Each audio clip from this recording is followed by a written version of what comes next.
शोक सभा में उपस्थित शिक्षक एवं शिक्षिका, साथ ही इस विद्यालय के छात्रगण, पत्रकार बंधु, इस विद्यालय के वरिष्ठ सदस्य सीताराम बाबू, हमारे शिक्षकगण, इस विद्यालय परिवार के सभी, आज जो एक श्रद्धांजलि का आयोजन किया गया है, मेरे समझ से इस क्षेत्र का कोई व्यक्ति ऐसा नहीं होगा जो विद्या बाबू को नहीं जानता होगा।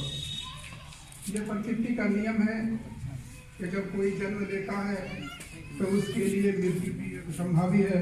वो निश्चित है कि जब कोई जन्म लेता है तो मरता भी है। और इसी दुनिया के रंगमंच में जो कुछ व्यक्ति जन्म से लेकर मृत्यु तक जो कार्य करता है, वही लोग अनुकरण करते हैं, सराहते हैं।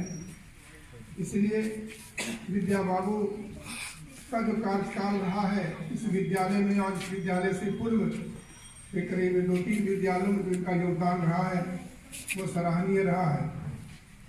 और एक ऐसा सराहनीय रहा है कि वो सराहनीय और प्रशंसनीय नहीं बल्कि हम लोगों के लिए अनुकरणीय रहा है। और हम लोगों का यह दायित्व बनता है कि उनके किए गए कार्यों का अगर अनुकरण करेंगे तो निश्चित रूप से हम लोग एक सफल शिक्षक के रूप में हमारी ख्याति होगी। जब अभी आप लोगों के बीच रोशन बाबू, राजेश बाबू ने विस्तार से उनके बारे में बताया, मैं भी 2 शब्द उनके बारे में बताना चाहता हूँ कि विद्या बाबू से मेरा बहुत ही अच्छा घनिष्ठ संबंध था। जब मैं प्रोजेक्ट गर्ल्स हाई स्कूल में हेडमास्टर था, विद्या बाबू इसी स्कूल में हेडमास्टर थे। कोई दिन ऐसा नहीं होता था कि जो मुझसे मुलाकात नहीं होती थी या नहीं तो कम से कम टेलीफोन से बात नहीं होती थी। जब वो प्रोजेक्ट आते थे तो उनके दिल में एक अलग सी लगन और उनके दिल में उफान पैदा होता था कि आपके स्कूल की जो बागवानी है, वहाँ का जो रंग रोगन है, वहाँ की जो व्यवस्था है, काश वो मेरे स्कूल में भी होता। उस वक्त विद्या बाबू प्रधानाध्यापक नहीं थे, एक सहायक शिक्षक के रूप में कार्य कर रहे थे। और उनसे पहले जुगेश्वर बाबू जो इस विद्यालय में प्रधानाध्यापक के रूप में कार्य कर चुके हैं। जुगेश्वर बाबू भी अब स्वर्गवास हो चुके हैं, वो भी इस दुनिया में नहीं है, लेकिन जुगेश्वर बाबू को भी लोग आज क्या कहते हैं कि बहुत ही अच्छे नाम से लोग याद करते हैं। उनका व्यवहार, उनका मृदु भाषा आज भी लोगों के जुबान पर है। इसलिए इस शोक सभा में हम उनको भी श्रद्धांजलि अर्पित करते हैं। विद्या बाबू एक बार मुझसे मिलने प्रोजेक्ट गर्ल्स हाई स्कूल गए और उन्होंने कहा यदि मेरे स्कूल में भी अगर बाउंड्री हो जाती तो हम भी स्कूल को सुसज्जित कर देते। हम लोगों ने विचार बनाया और उस वक्त हमारे के स्थानीय विधायक चौधरी महबूब अली कैसर हुआ करते थे। हम लोग हुआ था और उसी का अभी हुए का मेंबर विद्यापति जी जुड़े हुए थे हमसे, इनके जुड़े थे और बहुत ही विचार के अच्छे थे और स्कूल में आकर के उनका काम किए। इसलिए आज उनकी शोक सभा है और उससे मैं व्यस्त रह गया जब उनकी मौत की बात सुनी। आज मैं स्कूल में धन्यवाद की ओर से और अपनी ओर से मैं श्रद्धांजलि अर्पित करता हूँ।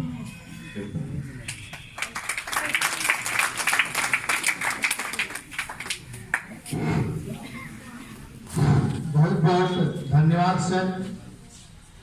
इस शोक सभा में मैं अपने प्रधानाचार्य से भी चाहूंगा कि वो भी 2 शब्द रखें।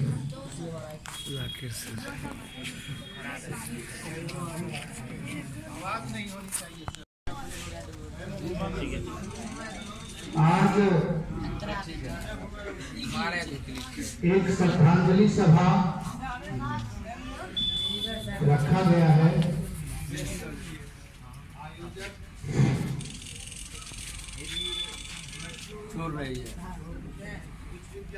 बख्तियारपुर परिवार है। श्रद्धांजलि सभा, थोड़ा सा आगे आ जाइए।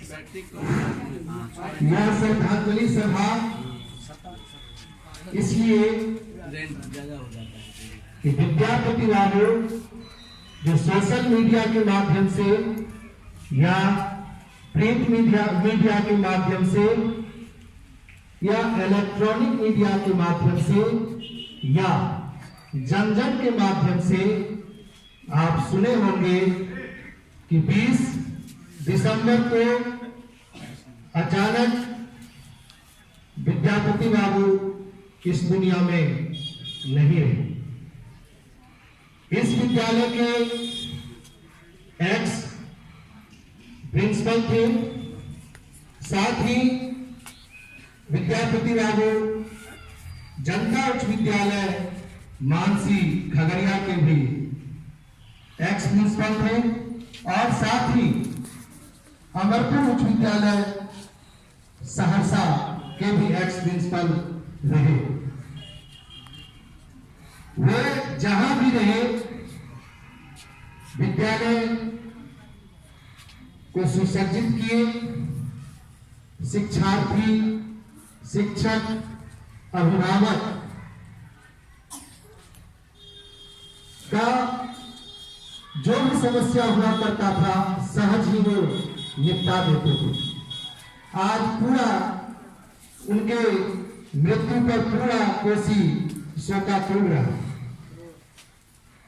एक शिक्षाविद के साथ साथ एक बहुत बड़े वक्ता थे, बहुत ही बेहतरीन मंच संचालन किया करते थे।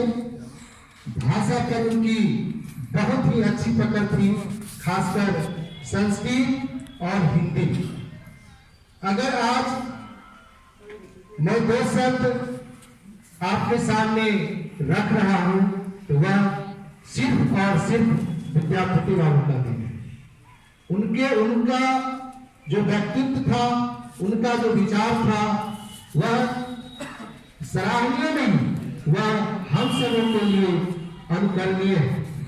मुझे पता चला कि जब वो इस दुनिया को छोड़ चले और जब जनमानस को मालूम हुआ तो उनके घर पर जाके उनका गेट पकड़ के उनको चाहने वाले रो रहे। ऐसे शिक्षक, ऐसे प्रधान मिलने ही मिलते हैं। पूरा कोसी शोकाकुल था कि एक शिक्षाविद हमारे बीच नहीं है। मैं इस दिन इसीलिए श्रद्धांजलि सभा रखा कि आप लोग भी शिक्षक हैं, हम भी शिक्षक हैं और बहुत सारे यहाँ विद्यार्थी।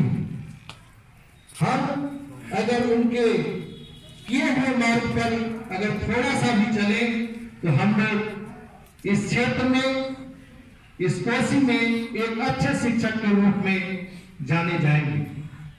आप जो भी इंफ्रास्ट्रक्चर देखते हैं, जो भी भवन देखते हैं, जो भी ये दीवार खड़ा देखते हैं, वह उन्हीं का देन है। जो वानिकी देखते हैं, वानिकी मीन्स जो फॉरेस्ट्री है, जो वन लगा हुआ है, जो लंबी लंबी गाछें देख रहे हैं, जो ऑर्नामेंटल फॉरेस्ट्री, इट मीन्स जो फूल पत्ती देख रहे हैं, सब और सब उन्हीं का देन है। हम लोग पूरे विद्यालय परिवार उनका ऋणी है। उन्होंने बहुत अल्प समय में हम लोग को छोड़कर चले गए। वो हमारे अभिभावक थे और उन्हीं के मार्ग पर हमारे वर्तमान प्राचार्य भी अग्रसर है। आज आप देख रहे हैं कि ये मैं भी 2 दिन के बाद आया हूं विद्यालय में और देख रहा हूं कि विद्यालय चमक रहा है। विद्यापति बाबू डॉक्टर जाकिर हुसैन साहब के बड़े भाई तुल्य थे और एक दूसरे से अक्सर मिला करते थे जब वो प्रोजेक्ट में थे। मैं ज्यादा चर्चा उन दोनों के बारे में नहीं करूंगा, लेकिन वो भी उन्हीं के पथ पर अग्रसर हैं, हम लोग भी उन्हीं के पथ पर अग्रसर हैं। और ईश्वर करे कि आप जितने भी शिक्षक प्रशिक्षु यहाँ प्रशिक्षण ले रहे हैं, अगर वो उनका जो मार्ग था वह अंश 1% भी आप में चला जाएगा तो हम प्रशिक्षक भी अपने आप को धन्य समझेंगे और आपको धन्य होंगे। आज इस शोक सभा में, महती शोक सभा में हम लोग श्रद्धांजलि अर्पित करेंगे। हम चाहेंगे कि हमारे कलीग आदरणीय ऋषि बाबू भी 2 शब्द संक्षिप्त में डालें, उसके बाद हमारे प्रिंसिपल साहब डालेंगे। पुनः पुष्पांजलि अर्पित करते हुए हम लोग सभा को समाप्त करेंगे। हाँ, समाप्त करने से पहले 2 मिनट मौन भी रखेंगे।